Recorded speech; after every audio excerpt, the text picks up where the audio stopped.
And we're in Trinidad right now. Just a reminder, stay committed, stay grounded. Hear the rain pouring down. I checked up the stat the other day.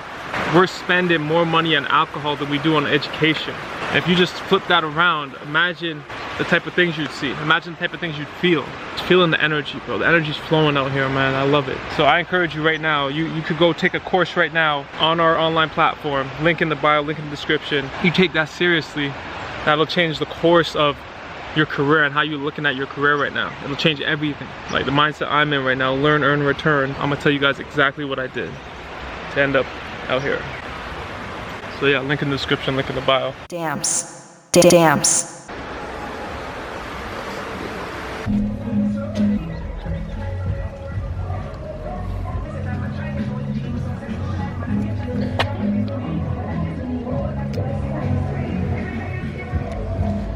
So I know in Canada we call it a Walmart Clipper Challenge, but out here it's just what it is. It's just what they know. So let me break down some context. I'm in Trinidad, in Yard, staying with my homie's fam, and there's a ton of Venezuelans, like 8 mans per room. It's crazy. I come across one of my barber brothers, and he was giving crazy haircuts. So I'm like, let me sit in your chair. You're barbero in Venezuela?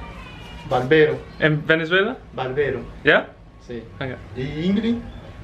English? Barber. Canada. Montreal. Canadá. Montreal, yeah. Yeah. Ve, yo voy a afeitarte como Venezuela. Tú, tranquilo. Oíste. Line me up. Now, I can't lie, I was nervous when I seen the tape on the clipper. And I looked like a Walmart clipper. But after talking to him for a little bit, I found out in Venezuela, they have some weird import charges. And that clipper actually costed them pretty much a G American, believe it or not. And maybe I misheard because I don't know Spanish, but that blew my mind a little. Good. Yo, amigo allá, yo, oh. Tú, afeita. Tú, afeita. Me grade? Is it no? Feita, yeah. Sí. No. Yeah. Tú no sabes. Yeah, I know how. Tú. I know. My barbero, sí, in Montreal. Yeah. So anyways, going over a conversation with him, he's been cutting for 7 years, same tools, that's what he started with, and 2 years of being licensed. Super eager to learn, and he's just continually cutting and getting better. You know, as a barber, you kind of can relate to other barbers and what they're going through. And for me, it was just like, wow. Because I've since FaceTimed him, and I showed him my shop, I showed him my tools, and he was ecstatic about it. And you know what? I would love, actually my goal is to kind of bring him back some tools when I go back to Trinidad. I would love to bring him back some Andis, Wall, Babyless, you know what I mean? Anything. Pulir mucho. Pulir mucho. Pulir mucho? What's it? Pulir. Pulir mucho. Mucho pulir. Pulirlo. Mucho raya. Raya. Wait, mucho Raya. What is raya? Skin. Oh, very low. That's what you're saying. In Canada, in English, it's skin fade. Skin fade. Yeah, skin. English. Yeah. Razor blade. Okay. Razor blade. Razor blade. Razor blade. Press. Blade. Blade. Blade. Blade. Yeah. Máquina. Máquina, machine. Machine. No comprende. ¿Tú trabajas? Yeah. ¿Qué? This is called what? What's hair called? Español. Hair. Pelo. Pelo? Sí. Okay. Y Oh, it looks good. Alright, nice. She said it looks good. Mucho gusto? looks good. Gusto? I don't know. Venezuela. Yeah. Magreb. Maghreb, yeah, that's it, Maghreb. Y English. Fade. Fil. Fade. ¿Sí Fade? Hola. Al Magreb. Maghreb. Degradado. Degradado. Degradado. Degradado. Sí. De. It's like a secret. Just sprays that line up down. And then he razor blades it. He always starts the haircut with a lineup. He'll take the razor blade out and he'll blade you up, line it up, create the structure of the haircut before starting the actual fade. You know, just because he doesn't really have much to cut with. Because in this yard, in this area, it's a lot of Trini black people. It's not really the Indian Trinis. It's the black Trinis. And they won't let my dude cut them because he does not have an outliner. And they don't want to take a blade to their face because they're scared of bumps. So I would love to get him the right tools so he can just cash out and give back to his family. Because if we're going on his backstory now, he's out here in Trinidad fleeing whatever politics there are in his country. He's trying to make some bread.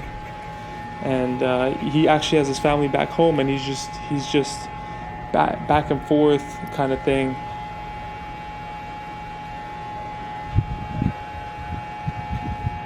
¿Tú no tienes un billete venezolano ahí? Sí. Venezolano, Okay. Venezuela. Oh shit, the 20,000.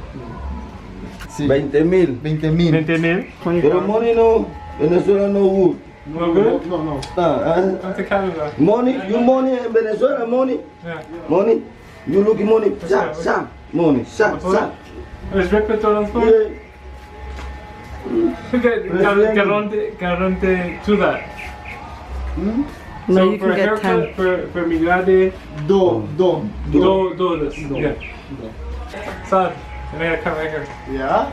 Yeah. You're gonna give me a fade? No, the man doesn't give you the fade. Yeah? He's gonna kill your fade, bro. Say word. Yeah. You know what, Sage? I think you're gonna give me a fade. Oh yeah, that's how it goes. Yeah, bro. I had a month without Sage. I'm sorry, man. I got you here now. I'm just trying to take advantage, bro.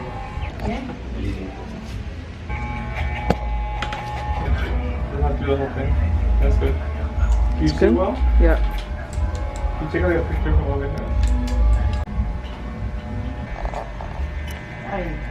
Cái tao qua đây con đi vậy nè. You didn't take off enough here. What? You need to take out more hair. Why? Yeah? The curl's not nice? Yeah, the curls are nice. Looks good. Yeah. Yeah, so we're gonna give him pretty much almost 50 Canadian. That's how much a haircut costs in Canada. He's charged, he wanted this much, 40. We're gonna give him 100, 20, 40, 60, 2. A lot of barbers undercharge, you know. I don't know how to translate this to him, but I'm gonna give him. So I wish I could have got a reaction for you guys. Yeah, he was ecstatic. His homies are ecstatic. Almost a little too ecstatic. I don't know if you could be flexing that heavy, but I basically told him, like, in Canada, this is what a haircut cost. He was basically charging, if we broke that down, like $5 or $8 or something. So we gave him a lot more than that, you know. I gave him what I thought it was worth. Definitely, like, haircuts push the culture big time, bro. Especially when you go Latin, brown, black communities. It's huge, you know what I mean? It never died, it's always been alive. It's always been a source of energy for our community. And re-injecting that type of energy into him, like, kind of motivates me a bit to keep doing this, you know what I mean? And try to continue to educate and motivate and inspire barbers, you know what I mean? He's been cutting for 7 years. He's away from his family out here. He's camping out here, so I wish him the best, absolutely. If you guys like that, next time I could possibly show you guys reaction. Again, this is coming out of my pocket, so if you guys want to donate, if you guys have specific requests, we can make that happen. And it'll be almost like a segment where I go see a barber who I believe is undervaluing themselves. We get them up, because you're only as strong as your weakest link, and right now there's too many barbers charging too little for what they give. For the energy they give, they're charging too little.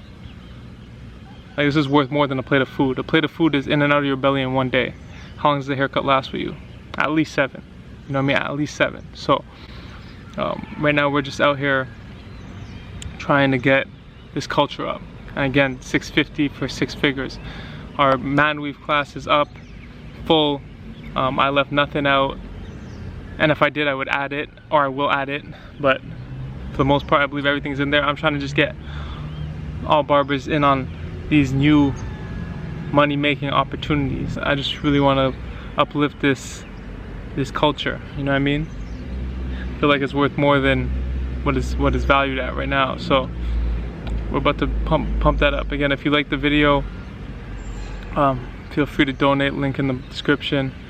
Also feel free to take the Man Weave course if you are looking to quadruple what you make right now as a barber. Johnny is the barber in the vlog. I grew to like him, man. He's a really dope dude. And my goal with this vlog right now, and I'll have the link in the description also, is I'll probably do this on my own, but if I can raise some bread to invest into some tools for this guy, go out to Trinidad and give it to him, I'll film it. If we raise enough money, I'll film it and I'll go and give it to him. That would be my goal. In these kind of countries, you usually got poor people working for poor people or rich people taking advantage of poor people. So there's no way out, really. There's no way out. It's a lottery at that point. Like, the man's calling me consistently, you know, just checking in. And it's almost like a viewpoint into a different life. Like when I'm FaceTiming him, showing him the shop, showing him the tools and all that. As barbers out here, we need to take care of each other. We need to stand up for each other and understand we're one. We're one industry. Come together and we raise this industry together. Take crumbs, make bread. Damps.